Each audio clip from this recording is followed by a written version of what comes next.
बिस्मिल्लाहिर्रहमानिर्रहीम। अस्सलाम वालेकुम नाज़रीन, आप देख रहे हैं मेरे YouTube channel astrologer Mauzam Khan और मैं हूं मौज़म ख़ान।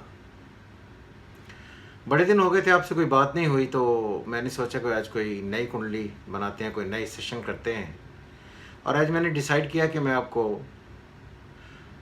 किंग काबूस सल्तनत ओमान जो उनके सरबराह उनकी कुंडली आपको पढ़कर सुनाते हैं, क्योंकि हम हर दफ़ा कोशिश ये करते हैं कि कोई ना कोई ऐसी चीज़ तलाश की जाए जिसमें आपको कुछ सीखने का मौका मिले। किंग काबूस वो थे जिन्होंने अपनी ज़िंदगी बहुत अच्छी गुजारी और बड़े लंबे अरसे तक सल्तनत ओमान के हुक्मरान रहे।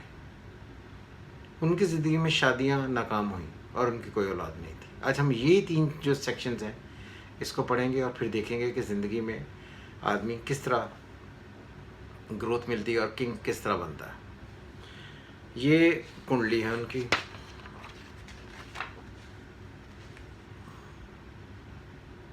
और ये मैंने बस पेज पे फ्रंट पर भी दी हुई है ताकि आप आराम से इसे देख सकें। सुल्तान काबूस 18 नवंबर यानी 18 नवंबर 1940 को पैदा हुए सलाला ओमान में। टाइम नंबर इनका मॉर्निंग का बताया जाता है जो हमने ऐड किया है इसमें। तो इसमें हम पढ़ेंगे कि इनकी कुंडली जो है वो उसमें क्या है। सबसे पहले जो लोग इनकी कुंडली बनाना चाहते हैं वो लिख लें planetary condition. Sun in Scorpio with Mercury in Scorpio,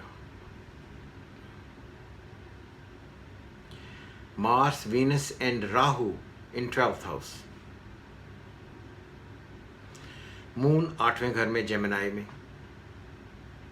Jupiter and Saturn 7वें घर में टॉरस में,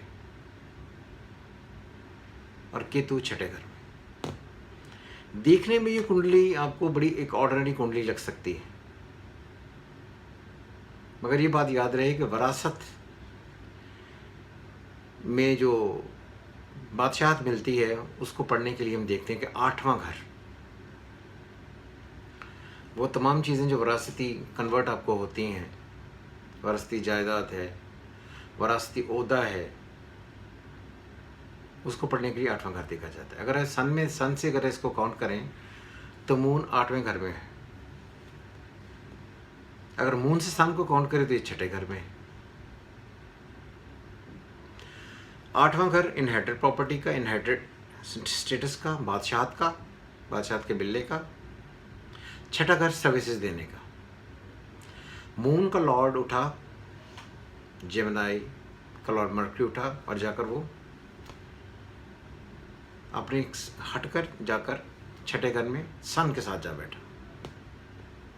सन और मर्क्यूरी दोस्त होने की वजह से अथॉरिटी मिली, स्टेटस मिला और रिकग्निशन मिली।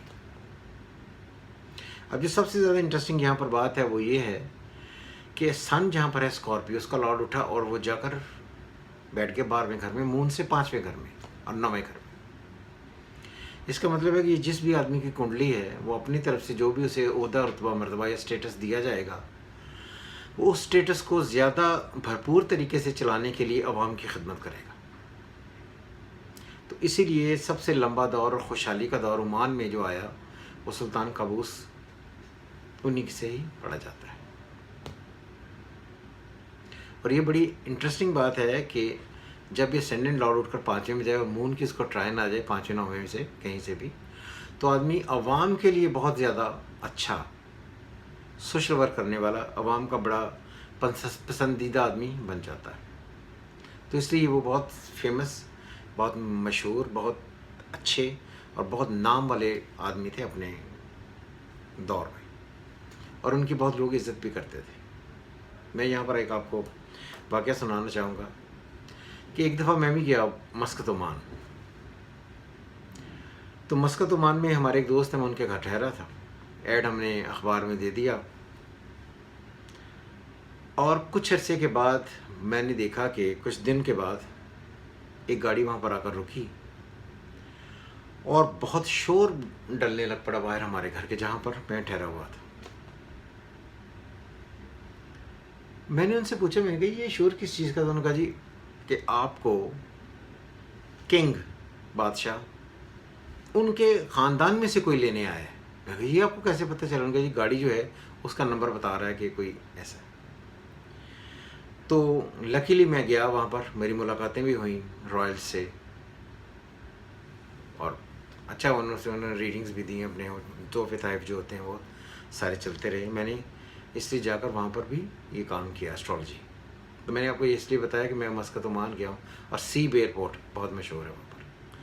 तो वहाँ पर जाकर मुझे हमेशा ये लगा, दुबई में बहुत दफ़ा गया हूँ, ओमान गया हूँ, मुझे नहीं पता था कि ओमान में भी एस्ट्रोलॉजी को लोग बहुत मानते हैं, लेकिन बहुत मानते हैं। अरबिक औरतें भी वहाँ पर आई अपने कुंडलियाँ बनाने के लिए, मैंने उनकी भी कुंडलियाँ बनाई, शाही ख़ानदान की भी बनाई, बहरहाल इसी तरह।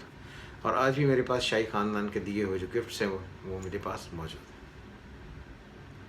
बहरहाल ये हो रही हैं एस्ट्रोलॉजी की बातें। आगे ये है कि फेमस होने के लिए पहला, नौवां, पाँचवां, और जब आप मून से पाँचवां और नौवां पढ़ेंगे तो ये अल्लाह की ख़ास रहमत और दोस्तों के साथ या आवाम के साथ मिलकर एक अच्छा रब्ता बनाने का घर होता है। जो इसमें नेगेटिव चीज़ें हैं, ये तो हो गई पॉजिटिव चीज़ें। सबसे पहले ये कि सन और मून का फासला जब भी छठे आठवें का होगा, कितनी भी प्लानिटरी कंडीशन अच्छी बैठ जाए, बहुत अच्छी प्लानिटरी कंडीशन नहीं होती। अगर इनसे सन से सातवां देखें तो उनका लॉर्ड बनता है Taurus, Scorpio, Sagittarius, Capricorn, Aquarius, Pisces, Aries and Taurus, which is 7th house. Moon से सातवां गिरे, then Jupiter, Jupiter again Taurus. तो इनकी ज़िंदगी मूनस वीनस के फ्लिक्शन की वजह से कतई तौर पर इनकी ज़िंदगी में लीगल मैरिजेस यानी कि शादियां नहीं चलनी थी। कहा जाता है कि इनकी 2 कानूनी लीगल मैरिजेस हुई, लेकिन वो नहीं चली। और फिर एक और बड़ी इंटरेस्टिंग बात है, सन से 5वें का Lord Jupiter again with conjunction with Saturn, moon से 5वें का Lord Venus again with Rahu. तो इनकी औलाद नहीं होनी थी। तो इसलिए अगर औलाद नहीं है और ज़िंदगी में सुख नहीं है, बेगमों का सुख नहीं है, लीगल डिवोर्स पर बात जाकर ख़त्म होती है। तो बहुत ही अजीबोगरीब बातें हैं जो एक बादशाह की ज़िंदगी में, ये सारी चीज़ें अगर नेगेटिव हैं तो उसे कोई बेहतर नहीं कर सकता है। सलाला मुझे जाने का इत्तेफाक नहीं हुआ जहाँ पर साबरी जादूगर पैदा हुआ था, लेकिन कहा जाता है कि अभी भी ओमान में बहुत सारे लोग जादू टूने पर यकीन रखते हैं और बहुत सारे ऐसे अमल करते हैं। सलाला की औरतें एक लंबा सा जुब्बा पहनती हैं, एक अब समय के लिबास पहनती हैं, क्योंकि उनके पाँव की मिट्टी जो है, सुना है कि उस वक़्त जादूगर जो थे वो पाँव की मिट्टी लेकर उस पर जादू किया करते थे, तो वो ज़मीन पर चलता है ताकि वो उनके पाँव की मिट्टी के निशानात ख़त्म होते चले। तो मैंने ये कहना चाहता हूँ कि अगर बादशाह को अल्लाह ने औलाद नहीं दी और शादियाँ नहीं टिकी तो ये अल्लाह का हुक्म था।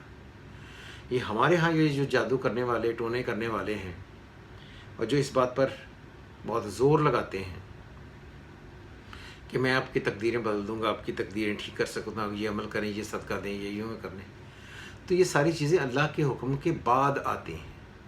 अगर अल्लाह का हुक्म पहले ही ऐसी है कि इसको ये चीज़ नहीं मिलेगी तो नहीं मिलनी।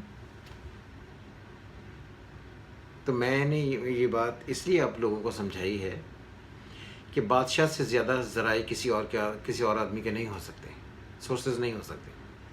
अगर बादशाह अपनी ज़िंदगी में ये बेहतरियाँ नहीं ला सका है तो कोई और नहीं ला सकेगा। इसलिए कोशिश ये करें, एस्ट्रोलॉजी सीखें, एस्ट्रोलॉजी को इल्म की हद तक रहने दें। ये जो बाकी अमलीन हैं इनसे बचें, इनकी कोई हैसियत नहीं है, इनसे कुछ नहीं होना, जो होना है वो अल्लाह का हुक्म है। अगर अल्लाह एक बादशाह को औलाद नहीं देता तो ये उसकी अपनी मर्ज़ी है। बहरहाल ये हर्ज़ को मैंने आपको इसलिए पढ़ के सुनाया कि आपको इससे सीखने का बहुत मौका मिलेगा। और अपने कमेंट्स हमें हमेशा भेजिएगा, हमेशा की तरह। खुदा हाफ़िज़। पाकिस्तान जिंदाबाद।